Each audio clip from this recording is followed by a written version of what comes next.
Yeah, it's definitely, this goes into, this is kind of like what sets this firm different from others, and why should, they should feel the way that they feel and to pay to have a consult. well, us. Yeah. But, and again, if it's something that you want more information about or you need to do some more research about, we have this whole podcast, right? We have this whole series of YouTube videos because we put our podcast videos on YouTube so you can watch them, you can see our inflection, you could get probably most, if not all, of your questions answered. 100%.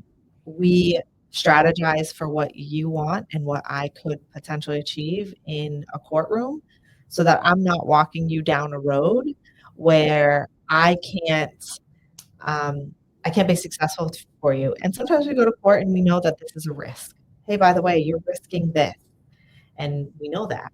That's the difference, is that I'm not here to sell you something you don't need to buy. I think that's really important. I think that making sure that you have an attorney that actually cares about what your needs and strategies are rather than what anyone should do or some broad strokes desire of what they think everything should happen, because the law is clear on a lot of issues and it's gray on a lot of issues, but everybody's facts are different. Oh, that's so true. I say that all the time. No case is the same. Or even sometimes with the court, you could have the same facts, different day, different judge, and it could be a completely different thing sometimes. Right. You just don't know. Every judges come to this with their own life experiences and their own level of what reasonableness is. And that's unfortunately that. Yeah. I also think one thing that sticks, this firm out from others is our communication. Yeah. I think that we are very good at communicating with the clients. We're definitely a time certain office. If you want to speak to us, you can call the office. We'll put you on the calendar right then and there. So then that way, if you need to speak to us with that time that is on the calendar is set just for you. Right. So, and I think that at least I have heard, and I've, heard from other people, is that that's not really the situation with other firms. Well, I was a paralegal before I went to law school. So I uniquely was answering the phones and I understood what the complaint always seemed to be. And my attorney won't call me back, or why won't they call me back, is a big one.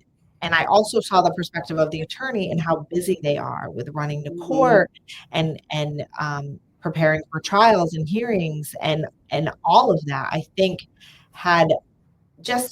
it was a miscommunication because they could never understand it from that perspective. They only understand it from their perspective, that they called 3 days ago and their attorney hasn't called back.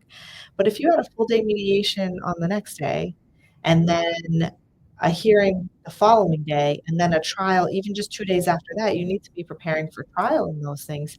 It'd be really hard to call 5 or 6 people back.